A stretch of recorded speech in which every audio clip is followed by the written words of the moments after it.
राम राम राम हरे हरे, हरे कृष्ण कृष्ण कृष्ण हरे हरे।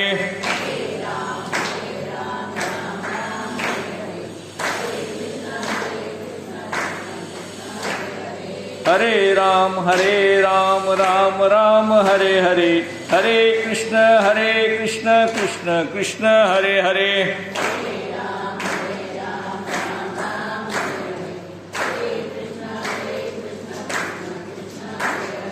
हरे राम राम राम हरे हरे, हरे कृष्ण कृष्ण कृष्ण हरे हरे।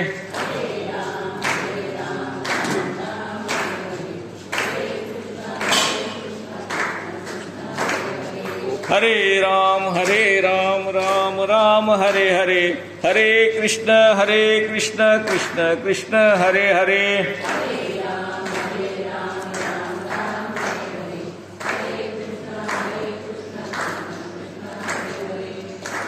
संत श्री सद्गुरू चूडामणी बालादास महाराज यांच्या पुण्यतिथी उत्सवाच्या निमित्ताने होत असलेल्या या हरिनाम सप्ताहात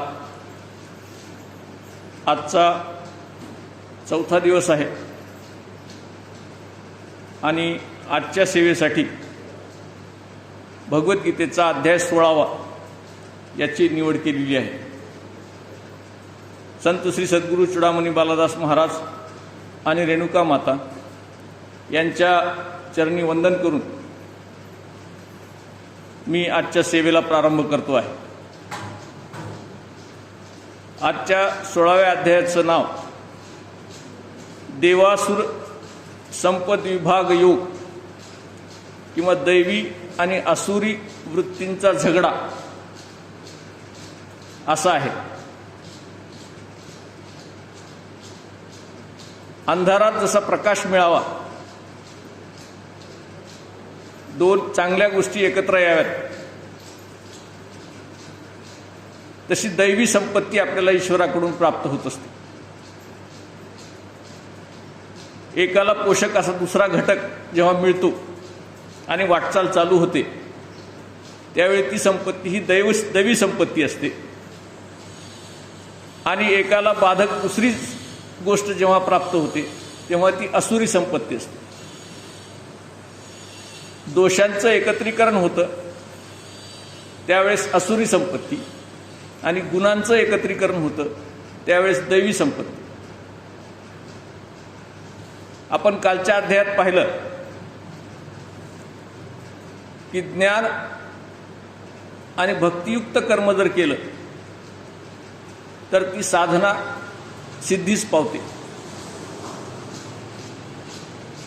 लोक काय करतात की कोणत्या तरी एका मार्गाने जाण्याचा प्रयत्न करतात। एक तर फक्त भक्ती मार्ग, फक्त ज्ञान मार्ग किंवा फक्त कर्म मार्ग। जेव्हा फक्त भक्ती मार्गाने जातो त्यावेळेस ईश्वराने ठरवून दिलेलं कर्म आपल्याकडून होत नाही आणि कर्म करण्यासाठी ज्ञान लागतं। म्हणून ज्ञान मिळवावं लागतं, कर्म करावं लागतं आणि त्यात भक्ती ओतावी लागते। या तिन्हीचा संगम ज्यावेळेस होतो त्यावेळेसच पुरुषोत्तम योग साधला जातो। हा पुरुषोत्तम योग साधण्यासाठी ह्या तिन्ही गोष्टी पाहिजेत। जसं आपण एखादा पेढा किंवा बर्फी खातो त्यावेळी त्यातली फक्त साखरच खात नाही, त्यावेळी त्यातला फक्त खवाच खात नाही किंवा त्यावेळी त्यातलं फक्त वजन खात नाही, तर वजन, आकार, साखर आणि खवा या तिन्ही गोष्टी आपण एकत्रित खात असतो। असा एकत्रित आनंद आपल्याला त्याचा मिळतो। तसं कर्म, भक्ती आणि ज्ञान या तिन्हींचा संगम ज्यावेळेस करू त्यावेळेसच खऱ्या अर्थाने आपल्याला पुरुषोत्तम योग साधता येतो। 3 गोष्टी असतात, त्याला 3 H असं म्हणतात। हेड, हार्ट आणि हँड। याला मराठीमध्ये मस्तक, डोके, हृदय आणि हात या तिन्हींचा संगम व्हावा लागतो। मस्तकाने किंवा डोक्याने विचार करावा लागतो, हाताने सत्कर्म करावे लागतात आणि हृदयाने, मनाने, अंतःकरणाने ते कर्म पार पाडावं लागतं। या तिन्ही गोष्टी एकत्र आल्या की पुरुषोत्तम योग साधला।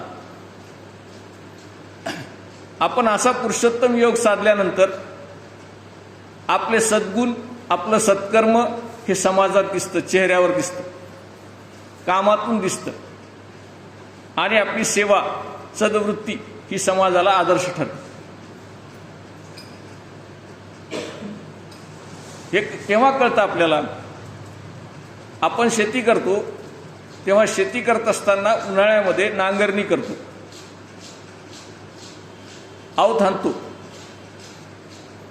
त्याची मेहनत करतो, मशागत करतो, तण काडी कचरा घसकट काढून टाकतो. पाऊस पडतो, त्याच्यामध्ये चांगलं बीज पेरतो, निवडून ठेवलेलं बीज असतं, चांगलं बीज असतं, कोणतंही बीज नाही पेरत, चांगलं बीज पेरतो, त्याची पण मेहनत घेतो, खत घालतो, खुरपणी करतो, 6 महिने वर्ष वाट पाहतो आणि त्याची रास करतो. रास केल्यानंतरच्या धान्याच्या राशी लागतात, ते वर्षभराच्या मेहनतीचं फळ असतं. मग सद्गुणाच्या राशी जेव्हा लागतील, सद्गुण जेव्हा दिसतील, सद्वृत्ती जेव्हा दिसेल, सत्कर्म जेव्हा दिसेल, तेव्हा तुम्ही ज्ञान, भक्ती आणि कर्म याचा संगम करून पुरुषोत्तम योग साधलाय असं सिद्ध होईल. म्हणून असा योग साधण्यासाठी कष्ट करावं लागतं आणि दैवी शक्तीचा संचय करावा लागतो. त्यासाठी जे आपलं अंतःकरण आहे, आपलं मन आहे, हृदय आहे, बुद्धी आहे, याच्या ठिकाणी सातत्याने सद्गुण आणि दुर्गुण, सद्वृत्ती आणि वाईट वृत्ती, खलवृत्ती यांची लढाई चाललेली असते, युद्ध चाललेलं असतं. आपलं मन किंवा अंतःकरण, हृदय हे कुरुक्षेत्र आहे.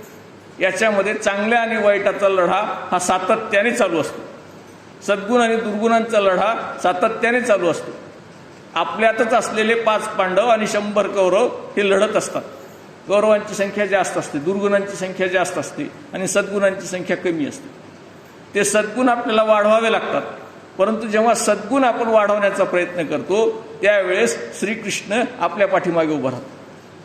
पांडवांच्या पाठीमागे भगवंत स्वतः उभे राहिले, ते सद्गुण होते म्हणून, आणि दुर्गुणाच्या विरोधात उभा राहतात आणि आपल्याला मदत करतात जर आपण सद्गुणाने दुर्गुणावर मात करण्याचा प्रयत्न केला तर. अशी लढाई ही सातत्याने चालत आलेली आहे.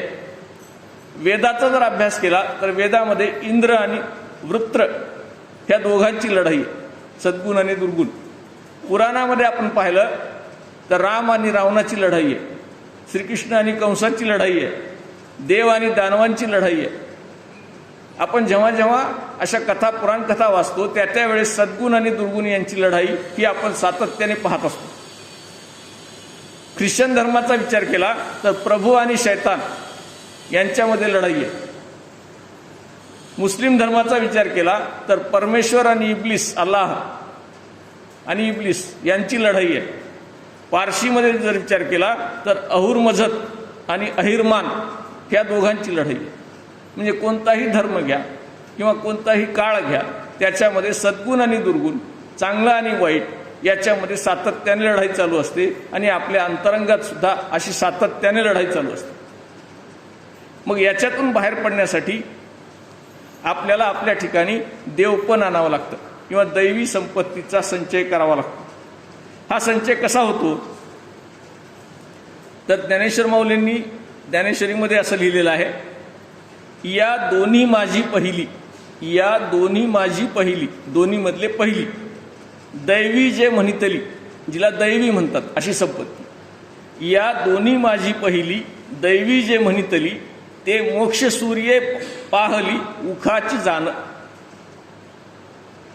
म्हणजे मोक्ष सूर्याचा उदय किंवा उष्यकाल जर दैवी संपत्तीचा आपण अंगीकार केला तर मोक्ष सूर्य आपल्या ठिकाणी उभा राहतो किंवा उष्यकाल होतो, सुखाची पहाट येते, आनंदाची पहाट येते. आणि त्याच्याऐवजी येरी जे दुसरी, पहिलीच्या ऐवजी आता दुसरी, येरी जे दुसरी संपत्ती की आसुरी, ती आसुरी संपत्ती आहे, दुसरी संपत्ती. ते मोह लोहाची खरी साखळी जीवा, मोह लोहाची, लोहाची म्हणजे लोखंडाची, मोहाची लोहाची अशी साखळी, साखळी म्हणजे साखळदंड जे आपल्याला कैद करतात, तुरुंगात टाकतात किंवा बद्ध करतात. तर आसुरी संपत्ती ही आपल्याला बद्ध करत असते आणि दैवी संपत्ती ही आपल्याला सुखाची पहाट दाखवत असते. मोक्षसूर्य त्याच्यामध्ये उभा राहतो जर आपण या दैवी संपत्तीचा अंगीकार केला तर आपल्याला आसुरी संपत्ती घेऊन बद्ध अडकायचंय का दैवी संपत्ती घेऊन मुक्त व्हायचंय हे आपण ठरवायचं. म्हणून त्याच्यासाठी काय लागतं तर दैवी संपत्तीचा थोडासा अभ्यास करावा लागतो. दैवी संपत्तीचा पाया आहे विषय परांगमुक्ता आणि ईश्वरनिष्ठा. विषय परांगमुक्ता याचा अर्थ इंद्रियांना ताब्यात ठेवणे, विषयापासून दूर राहणे, लोभापासून दूर राहणे, काम क्रोध लोभ मोह मत्सर मद या सर्वांच्या पासून दूर राहणे याला विषय परांगमुक्ता म्हणतात. आणि ईश्वरनिष्ठा म्हणजे ईश्वरावर असलेली श्रद्धा किंवा ईश्वरावर असलेला विश्वास.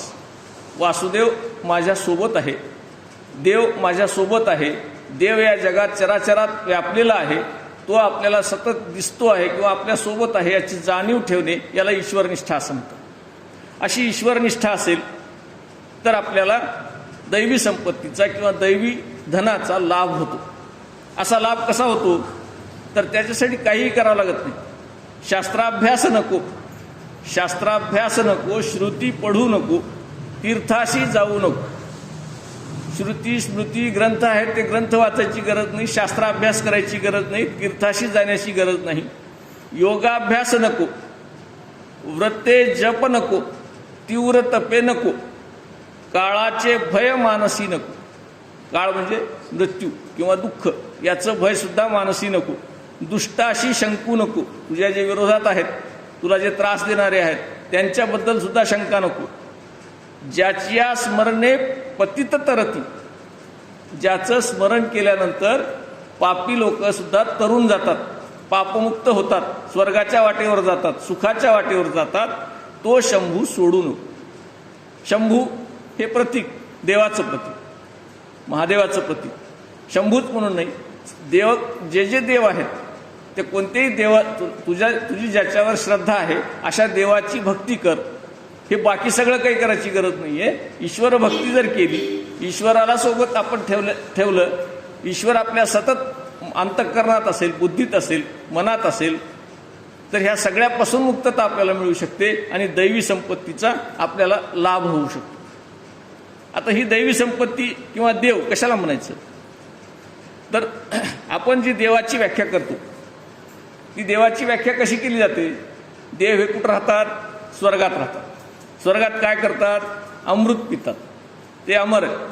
स्वर्गामध्ये राहून अमृत पितात, अप्सरांचं नृत्य बघतात, मद्य पितात आणि सगळ्या सुबत्ता सुखसोयींनी युक्त अशा सुंदर स्वर्गामध्ये देव सगळे वास्तव्याला आहेत अशी आपली कल्पना आहे.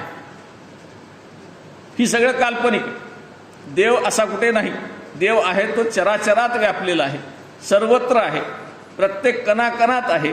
हे कसं समजून घ्यायचं हे काल आपण पाहिलं. आणि व्यवहारातला देव आपण कुणाला करतो, जो आपल्यापेक्षा श्रेष्ठ आहे त्याला आपण देव म्हणतो.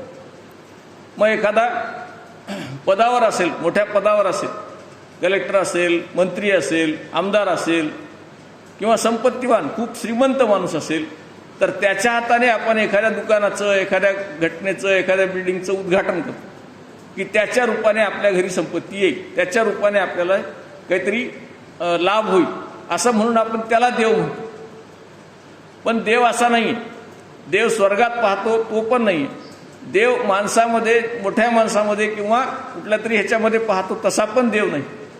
तर देव शोधायचा असेल किंवा देव म्हणायचा असेल तर ज्याची जीवनशैली एका विशिष्ट श्रेणीमध्ये आहे, एका विशिष्ट पद्धतीनं आहे, अशा अनेक गुणांचा समुच्चय ज्याच्या ठिकाणी आहे तो देवरूप आहे.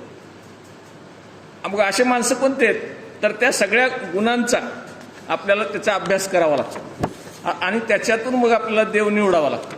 आता हा देव निवडण्यासाठी त्याचे जे गुण आहेत त्या सद्गुणांचा आपण विचार करू.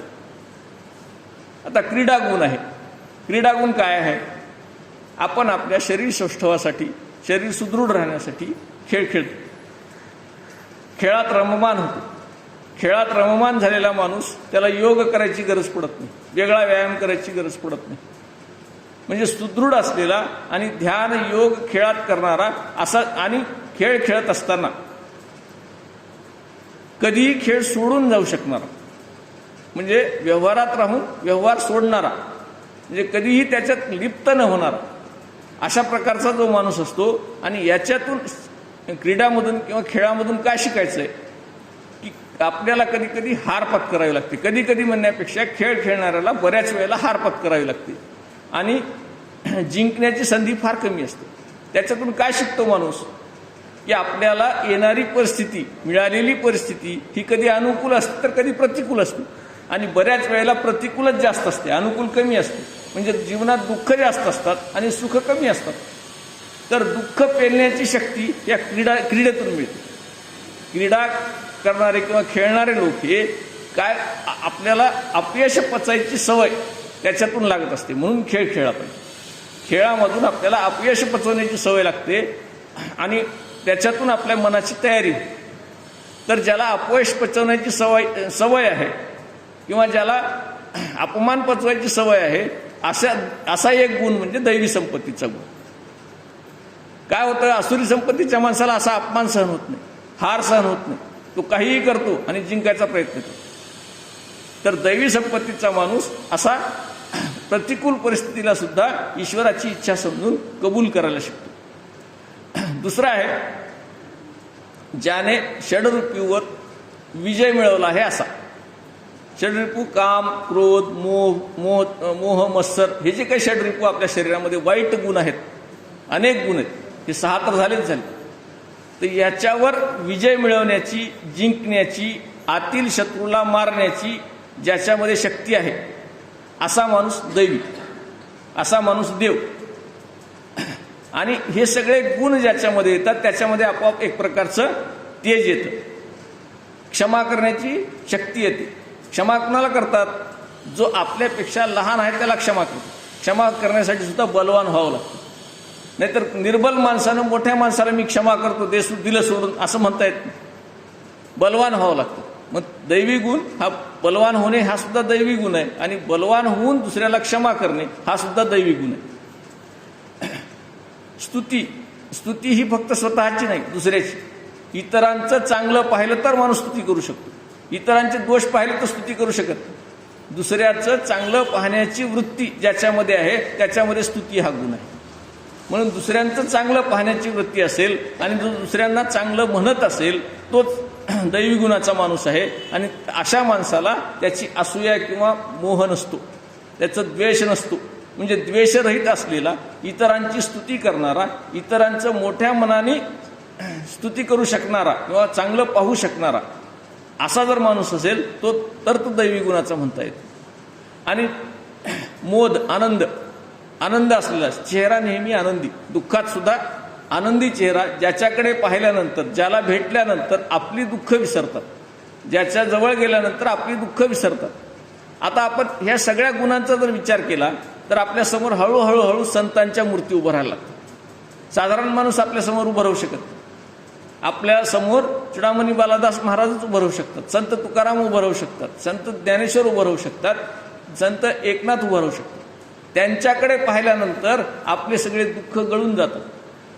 असा आनंद त्यांच्या चेहऱ्यावर, असं तेज त्यांच्या चेहऱ्यावर आपल्याला सातत्यानं पाहायला मिळतं. असं तृप्त आत्मा आपल्याला समोर दिसायला लागतो आणि त्याच माणसाला मग आपण देव म्हणायला. स्वप्न किंवा ध्येयनिष्ठ राहणे, ध्येयाशी एकनिष्ठ राहणे, आपलं कुठलं तरी ध्येय, चांगलं ध्येय त्याला म्हणतो. रावणासारखं ध्येय नाही. रावण हा मोहात होता, सगळं आपल्याला मिळवावं, आपणच सगळं घ्यावं आणि इतराला काही राहू नये, अशा प्रकारची त्याची भावना होती. म्हणून रावणासारखं नाही तर रामासारखं एक ध्येयानं प्रेरित झालेलं जीवन जो जगतो तो खऱ्या अर्थाने ध्येयनिष्ठ असतो, त्या महत्वाकांक्षी नसतो. यश मिळवण्यासाठी काय करावं लागतं? प्रयत्न करावे लागतात. पण महत्वाकांक्षी माणसं काय करतात की यश मिळवण्यासाठी कुठल्याही पातळीला जातात. समोरचा एखादा खेळाडू, आपण बातम्या पाहिल्या असतील, समोरचा एखादा खेळाडू जर आपल्या पुढे जात असेल तर त्याचा पाय लंगडा करायला कमी करत नाही. समोरचा एखादा उमेदवार जर निवडून येत असेल तर त्याला जखमी करायला कमी करत नाहीत, किंवा पैसा अडका खर्च करून मतं विकत घेऊन सुद्धा निवडून येतात. महत्वाकांक्षी माणसं ही अशा प्रकारची असतात. परंतु चांगलं कर्म करून, सत्कर्म करून निवडून येणारे, सत्कर्म करून जिंकून येणारे अशी माणसं फार कमी असतात. ती खऱ्या अर्थाने दैवी माणसं आहेत. म्हणून ज्यांची बुद्धी तेजस्वी आहे, शरीर निरोगी आहे, स्वभाव हा मृदू आहे, अशी माणसं ही खऱ्या अर्थाने दैवी माणसं असतात, ज्यांच्याकडे लोक आपोआप आकर्षित होतात. ज्यांना गती आहे. गती आहे म्हणजे काय? जे सतत कर्मात राहतात, सतत कर्म करतात, सत्कर्म करतात, अशीच माणसं ही शुद्ध असतात.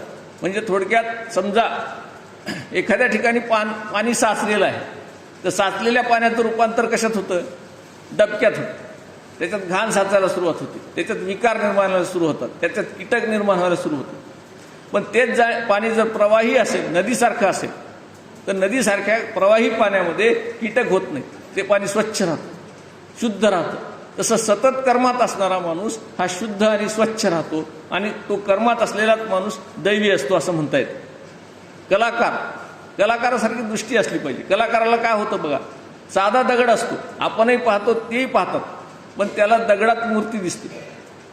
त्याला दगडामध्ये एक शिल्पकार असेल तर असा दगड निवडतो की ज्या दगडामध्ये विठोबाची मूर्ती लपलेली आहे, ज्या दगडामध्ये कृष्णाची मूर्ती लपलेली आहे, ज्या दगडामध्ये लक्ष्मीची मूर्ती लपलेली आहे, असा दगड बरोबर तो निवडतो. कलाकाराच्या ठिकाणी दृष्टी असते. तो चित्र काढायच्या अगोदर मनामध्ये ती पूर्ण कल्पना साकार करतो. आपल्याला लक्ष्मीचं चित्र काढायचं आहे तर लक्ष्मी त्याच्या मनामध्ये अगोदर तयार होत असते. तर अशी दृष्टी पण आली पाहिजे. अशी दृष्टी, निष्पापता, लहान मुलासारखी निष्पापता पाहिजे, सहजता, सूर्यासारखी सहजता पाहिजे. आपण सहज काम करतो, कुणासाठी उपकार म्हणून करतो आहेत असं नाही. दान करण्याची वृत्ती. दान हे कुणासाठी करतात? मदत म्हणून करतात. जी व्यक्ती इतरांना काही कमी आहे ते पाहून त्याचं दुःख दूर करण्यासाठी त्याला मदत करते, त्याला दान म्हणतो आपण. मग हे दान कोणत्याही प्रकारचं असू शकतं. ज्यांना भूक लागली आहे त्यांना अन्न देणे हे अन्नदान आहे. आजारी माणसाला रक्त देणे रक्तदान आहे. रक्तदान असेल, अन्नदान असेल, भूमिदान असेल, असे वेगवेगळ्या प्रकारचे दान आपल्याकडे आहेत. आणि असे दान आपण केले, संपत्ती दान असेल, जे कोणतं आपण देऊ, गरजूंना मदत करणे याला दान म्हणतात. आणि असं दान करणारी व्यक्ती, उदार वृत्तीची व्यक्ती ही दैवी व्यक्ती म्हणता येते. त्याच्यामध्ये अजून अनेक गुण आहेत. क्षमाशीलतेचा गुण कसा असतो, धर्म पाळण्याचा गुण कसा असतो. एक साधू होते आणि ते सकाळी सकाळी रोज सूर्याला अर्घ्य द्यायला जायचे. पाण्यामध्ये उभं राहायचे, ओंजळीत पाणी घ्यायचं आणि सूर्याला अर्घ्य द्यायचं. ओम भास्कराय नमः, आदित्याय नमः वगैरे वगैरे काय असेल त्यांचे मंत्र म्हणायचे. योगायोगाने एक दिवशी काय झालं की ते ओंजळीत पाणी घेत असताना विंचू आला. हातामध्ये एकदम विंचू आला. विंचू आला, विंचवाचा धर्म काय? डसणे. तो त्या साधूंना डसायला लागला. ते त्याला पाण्यात सोडायला लागले. परत घेऊन त्याला बाहेर टाकण्याचा प्रयत्न करायला लागले. जेवढ्या वेळेस त्यांनी प्रयत्न केला तेवढ्या वेळेस तो विंचू त्यांना डसणार. विंचवाचा धर्म, त्याने धर्म तो पाळला. मग दुसरा पाहणारा माणूस होता, तो म्हणाला, तो तुम्हाला चावतो आहे, डसतो आहे, तुम्हाला वेदना होत आहे, तरी पण त्याला वाचवण्याचा प्रयत्न का करता? जाऊ दे त्याला. पण साधू म्हणले, त्याचा धर्म काय? चावणे हा त्याचा धर्म आहे आणि वाचवणे हा माझा धर्म. मग मी साधू कसं झाला? मला साधू कोण म्हणे? मी जर त्याला वाचवत नसेल, एखादा माणूस, दारुडा माणूस समजा साधूंना शिव्या देतोय, साधू त्याला काय करतील? पाठीवरून हात फिरवतील, त्याचा घाण वास पण आला तर काही म्हणणार नाहीत, त्याला समजावून सांगण्याचा प्रयत्न करतील. हा साधूचा धर्म आहे. आणि ज्याने अशी काही मदिरापान केलेलं आहे, शिव्या देणे हा त्याचा धर्म आहे. जो तो त्याचा धर्म पाळतो. समोरचा माणूस कसाही वागो, आपण चांगलं वागणं याला धर्म म्हणतात. आपण सद्वृत्तीनं वागणं याला धर्म म्हणतात. आणि असं धर्मपालन करणारी माणसं ही दैवी संपत्तीची असतात. दैवी संपत्तीचा पहिला गुण जो आहे तो निर्भयता आहे. अभय, निर्भय, निडरपणे उभं राहणे हा पहिला गुण दैवी संपत्तीचा, ज्याच्यावर सगळे गुण बाकीचे अवलंबून आहेत. अहो, तुम्हाला काही करायचं, कुठलंही काम करायचं तर अगोदर असं काय असायला पाहिजे? आपल्याजवळ शक्ती असली पाहिजे, निडरता असली पाहिजे, आत्मविश्वास असला पाहिजे. याच्यावर सगळी पुढची बिल्डिंग उभी राहते. म्हणून निर्भयता ही सेनापती आहे. आपल्या दैवी संपत्तीच्या गुणांचा सेनापती कोण आहे? निर्भयता आहे. निर्भयता असल्याशिवाय साधू पुरुष बघा तुम्ही समाजामध्ये जेव्हा जातात तेव्हा निर्भयपणे जातात. नारद मुनी सगळीकडे फिरायचे, निर्भयपणे फिरायचे. वाल्या कोळ्यासमोर गेले तरी निर्भय होते, त्यांना काहीही भीती वाटली नाही. एवढा मोठा डाकू आहे, मला मारून टाकेल, काहीच नाही. उलट नारद मुनींच्या तेजाने, नारद मुनींच्या प्रभावाने वाल्या कोळ्यामध्ये बदल झाला. हे महत्वाचं आहे. तर असं तेज ज्याच्याकडे आहे त्याला आपण देऊ. त्याला पाहिल्यानंतर साधा आपण फोटो पाहिला महाराजांचा तरी आपल्या मनामध्ये एक प्रकारचं आनंदाची उर्मी तयार होत असते, आपल्याला एक प्रेरणा मिळत असते. आपण कितीही संकटात असू, त्यांच्या पुढे येऊन नतमस्तक झालो आपण, त्यांना जर म्हटलं तुम्ही माझ्या पाठीशी उभं राहा, ते खरोखरच आपल्या पाठीशी उभं राहतं. तेवढं समर्पण आपल्या ठिकाणी असलं पाहिजे, तेवढा आनंद आपल्याला त्यांचा चेहरा पाहून झाला पाहिजे. असे फोटोसुद्धा आपल्याला प्रेरणा देतात. तर ही जी दैवी संपत्ती आहे ही निडरपणावर उभी आहे, निर्भयतेवर उभी आहे. आणि आणखी बरेच गुण आहेत. सत्यबुद्धी, खरं बोलावं, हा दैवी गुण आहे. खरं सगळेच बोलू शकतात का? बोलू शकत नाही. पण खरं कसं बोलावं? बरे सत्य बोला. खरं बोलणं याचा अर्थ काहीही समोरच्याला दुखावणं असं नाही. एखादा माणूस काळ्या रंगाचा असेल तर त्याला तू काळा आहेस असं म्हणणं म्हणजे सत्य नाही. एखादा मुलगा जर दिसायला खराब असेल, शेंबडा असेल तर शेंबडा म्हणणं हा धर्म नाही, हे सत्य बोलणं नाही. परंतु तो मुलगा जर शाळेत जात नसेल, रस्त्याने फिरत असेल आणि त्या मुलाच्या आईला जर आपण जाऊन सांगितलं की तुमचा मुलगा रस्त्याने फिरतोय, शाळेत जात नाही, हे सत्य. कुणाच्या तरी कल्याणासाठी जे आपण पाहिलंय किंवा ऐकलंय, लक्षात घ्या, आपण कुणाच्या तरी कल्याणासाठी जे पाहिलेलं आहे किंवा ऐकलेलं आहे ते जशाला तसं सांगणं म्हणजे सत्य. याला सत्य बोलणे असं म्हणतात. कल्याणासाठी जर त्याचं नुकसान होणार असेल तर तिथं सत्य बोलावं असं अपेक्षित नाहीच.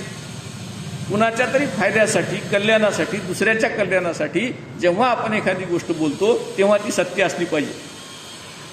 इंद्रियाचं दमन आहे. इंद्रिय हे काम क्रोधाचे सगळ्यात मूळ आहेत. त्यांना दमनच्या ऐवजी संयम हा शिकवला गीतेने. दमनच्या ऐवजी संयम करावा, यज्ञ करावा. यज्ञ म्हणजे कर्म. यज्ञाचा अर्थ कर्म असा पण घेता येत. जे काही आपण करतो आहोत दिवसभर, जे काम आपल्याला मिळालेलं आहे, जे आपल्याला आईवडील मिळालेले आहेत, जी सेवा मिळालेली आहे ती मन लावून करणे, याला सुद्धा यज्ञ असं म्हणतात. वेदाचं अध्ययन करणे, शास्त्राचं, वेदाचं, दासबोध असेल, ज्ञानेश्वरी असेल, भगवद्गीता असेल, जे कोणते ग्रंथ असतील त्या ग्रंथांचा अभ्यास करणे हे पण दैवी गुणाचं लक्षण आहे. तप करणे, तप कशाला म्हणतात?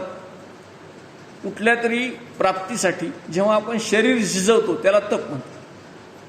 तुम्हाला एखादी चांगली गोष्ट आयुष्यात मिळाली, घर छान बांधण्यात आलं, तर लोक काय म्हणतात की तुमच्या तपश्चर्याचं ते फळ आहे. तपश्चर्याचं फळ म्हणजे काय? तुम्ही आयुष्यभर जी मेहनत केलेली आहे, शरीर झिजवलेलं आहे, त्याच्यातून जे तुम्हाला मिळालेलं आहे त्याचं ते फळ आहे. म्हणजे आपण काय करतो? उपवास करतो म्हणजे तप करतो, शरीराला झिजवतो. आपण एखादी प्रार्थना करतो किंवा जप करतो, प्रत्येक ठिकाणी आपण शरीराला त्रास देतो, त्याला आपण तप असं म्हणतो. सौजन्य आहे, इतरांच्याबद्दल सहानुभूती असणे, याला सौजन्य म्हणतात. अहिंसा आहे. अहिंसा म्हणजे दुसऱ्याचं मन न दुखावणे. अहिंसा याचा अर्थ फक्त कुणाला तरी मारणे, हाणणे न करणे एवढंच नाहीये. आपल्या बोलण्यामुळे, आपल्या पाहण्यामुळे, आपल्या एखाद्या कृतीमुळे समोरच्याचं मन दुखावलं तर ती सुद्धा हिंसा झाली. आणि आपल्या कृतीमुळे एखाद्याचं मन सुखावलं तर ती अहिंसा झाली. तर ही अशी अहिंसा असायला पाहिजे. अक्रोध असायला पाहिजे, क्रोध नसायला पाहिजे. त्या व्यक्तीच्या ठिकाणी राग नसायला पाहिजे. राग म्हणजे काय हो? आपणच आपल्याला केलेली शिक्षा आहे, लक्षात घ्या. राग याचा अर्थ आपणच आपल्याला केलेली शिक्षा आहे. आपण एखाद्यावर रागावतो याचा अर्थ आपलं तिथं काही चालत नाही म्हणून रागावतो आणि आपल्याला त्रास करून घेतो, समोरच्याला काही होत नसतं. तर आपण आपल्याला केलेली शिक्षा आहे असा क्रोध नसायला पाहिजे. अहमत्याग, अहंकार, मी हा निघून गेला पाहिजे. गीतेमध्ये सुरुवातीपासून एकच सांगितलं की मी आपला काढून टाकला की तुम्हाला सगळं साध्य झालं. आपण प्रत्येक गोष्टीमध्ये मी घुसडतो. मी हे केलं, मी ते केलं, मी नोकरी केली, मी घर बांधलं, मी मंदिर उभारलं, मी देणगी दिली, ह्या प्रत्येक ठिकाणी आपला मी असतो. आपल्या कुटुंबाचं कल्याण झालं तरी ते माझ्यामुळं झालं. जगात जे काही घडतं ते माझ्यामुळं झालं. हे मी गेला की अहंकार गेला. जे काही होतं आहे ते भगवत कृपेनं होतं आहे असं म्हटलं की आपला मी निघून जातो. म्हणून भगवत कृपेचा आपल्याला त्याला आधार घ्यावा लागतो. शांती, अनिंदा, निंदा. निंदा हे सगळ्यात मोठं पाप आहे, लक्षात घ्या. तुम्ही जेव्हा निंदा करता त्यावेळेस सगळ्यात मोठं पाप करता. एखादं पाप केल्यापेक्षाही ज्यावेळेस आपण निंदा करतो ती जास्त मोठं पाप होतं. तर दुसऱ्याची निंदा करणे, दुसऱ्याचं वाईट चिंतणे हे सुद्धा एक मोठं पाप आहे. भूतदया जे प्राणी आहेत या पूर्ण पृथ्वीवर जेवढे प्राणी आहेत त्या सगळ्यांच्या मध्ये भगवंत पाहणे. जे भेटेल भूत ते जाणीजे भगवंत. जेवढे म्हणून प्राणी आहेत, जेवढे म्हणून जीव आहेत ते सगळे भगवंताचे स्वरूप आहेत, म्हणून त्याच्यावर दया करणे. कुत्रा असेल, मांजर असेल, चिमणी असेल, कुठलाही प्राणी असेल जो संकटात आहे, ज्याला काही कमी आहे त्याला ते देणे, त्याच्यावर दया करणे, त्याला भूतदया असं म्हणतात. अनासक्ती, कुठल्याही प्रकारची आसक्ती, मागणी, मोह नसणे, कोमलता, मृदुता, नैपुण्य. एखादी कृती करत असताना आपल्यामध्ये तरबेजपणा आला पाहिजे, ते पटाईत झालं पाहिजे, त्याच्यामध्ये तज्ज्ञ झालं पाहिजे. धैर्य, शुद्धता, अद्वेष, अमानित्व म्हणजे मान न मागणे, सन्मान, मान, प्रमाणपत्र, कौतुक, प्रशंसा ह्या सगळ्यापासून दूर राहणे. हे सगळे गुण ज्याच्या ठिकाणी आहेत, असं म्हणू हे सगळे गुण एकाच ठिकाणी असू शकत नाहीत. जास्तीत जास्त गुण ज्याच्या ठिकाणी आहेत तो दैव. हे सगळे दैवी गुण झाले. या दैवी गुणांचा ज्याच्या ठिकाणी अशा 26 गुण ज्ञानेश्वरीमध्ये सांगितले. अशा 26 गुणांचा समुच्चय ज्याच्या ठिकाणी असतो तो खऱ्या अर्थाने दैवी असतो. त्यालाच देव म्हणा. कुणालाही देव म्हणू नका. संपत्ती भरपूर दिसली, श्रीमंत आहे, मोठा वाडा आहे, राजवाडा आहे, असं बघितलं की तो देव नाही. एखादा मोठ्या पदावर आहे तो देव नाही. तर ज्याच्या ठिकाणी हे 26 गुण आहेत, सत्वगुण सगळे त्याच्यामध्ये भरलेले आहेत, अशा व्यक्तीलाच फक्त देव म्हणा. असं देवस्वरूप फक्त संतांनाच प्राप्त होतं, दुसऱ्या नाही. तर आणि ह्या सगळ्याच्या शेवटी येते ती नम्रता येते. लक्षात ठेवा, ह्या सगळ्यात गुणाच्या शेवटी जी येते ती नम्रता येते. आघाडीला कोण असतं? सेनापती कोण असतो? निर्भयता असते, निडरपणे कार्य करणे. ही निर्भयता आघाडीला असते आणि नम्रता सगळ्यात शेवटी असते. म्हणजे निर्भयतेने, निडरपणे जर एखादी चूक झाली तर ती चूक दुरुस्त करण्याची संधी नम्रता देत असते. ह्या हातांनी आपण तलवार आणि ढाल घेऊन लढू शकतो, परंतु आपल्याला लढायच्या ऐवजी हे 2 हात तलवार ढाल टाकून जर जोडले समोरच्या माणसाच्या पुढे, तर हात जोडल्यानंतर सुद्धा युद्ध टळतं. तर हात जोडून नम्रतेने पण बरेच युद्ध जिंकता येतात आणि लढून पण युद्ध जिंकता येतात. लढण्यासाठी निर्भयता लागते आणि युद्ध मिटवण्यासाठी, तह करण्यासाठी हात जोडावे लागतात. तर हात जोडण्याची पण तयारी असावी लागते. नम्रता सगळं सांभाळून घेते आणि निडरता पुढे देत असते. तर हे दोन्ही गुण आपल्या ठिकाणी असायला पाहिजेत. म्हणून अहंकाराने झालेला पराभव हा नम्रतेने आपल्याला वाचवता येतो. तर ज्यांनी निर्भयता पाळली ते सगळे खूप पुढे गेले. आपण टिळकांचं उदाहरण घ्या. निर्भयपणे ते त्यावेळेसच्या इंग्रज सरकारच्या विरोधात उभं राहिले. त्यांनी केसरी मराठासारखे वृत्तपत्र चालवले. सरकारचे डोके ठिकाणावर आहे का असं इंग्रजांच्या विरोधात लिहू शकणारे फक्त टिळकच होते. किंवा सावित्रीबाई फुले, ज्यांनी स्त्री शिक्षणासाठी खूप काही सोसलं, लोकांनी खूप त्रास दिला, अंगावर त्यांच्या शेण टाकण्यापर्यंत त्यांना खूप त्रास दिला. तो त्रास त्यांनी सहन केला. कशामुळे सहन केला? एकटी बाई काय करू शकणार होती? एवढ्या लोकांच्या सोबत कसं लढू शकणार होती? परंतु निर्भयता होती. सत्कार्य करण्यासाठी जी निर्भयता लागते ती निर्भयता त्यांच्या ठिकाणी होती. महात्मा गांधींनी पंचा नेसून एक 50 किलो वजनाचा माणूस पण जगामध्ये सगळीकडे त्यांनी गांधीवाद पसरवला. सगळीकडे नम्रतेनं, असहकारानं, अहिंसा मार्गानं कसं स्वातंत्र्य मिळवता येतं हे दाखवून दिलं. कारण त्यांच्या ठिकाणी निर्भयता होती, नम्रता होती. या गुणांनी त्यांनी आपल्याला शिकवून दिलं की दैवी गुण कसे असतात. मग अशा प्रकारचा त्याग असेल, अशा प्रकारची निष्ठा असेल, अशा प्रकारची सचोटी असेल, कार्य करण्याची तयारी असेल तर लोक नेतृत्व स्वीकारतात. महात्मा गांधींनी नुसती हाक दिली तर पूर्ण भारतातले लोक एकत्र व्हायचे आणि इंग्रजांच्या विरुद्ध लढायला सुरुवात व्हायची किंवा गोळ्या झेलायला तयार व्हायचे. तर एवढी तयारी होऊ शकते जर आपल्या ठिकाणी असे दैवी गुण असतील तर. आपण पाहतो की देव, राक्षस आणि मानव हे 3 प्रकारचे असतात. या तिघांच्यामध्ये जे गुण आहेत त्याच्यामध्ये एक गुणाचा जर आपण समावेश केला तर त्या सगळे दैवी गुणामध्ये प्राप्त होतो. आता राक्षस आहे, राक्षसांना प्रजापतींनी काय सांगितलं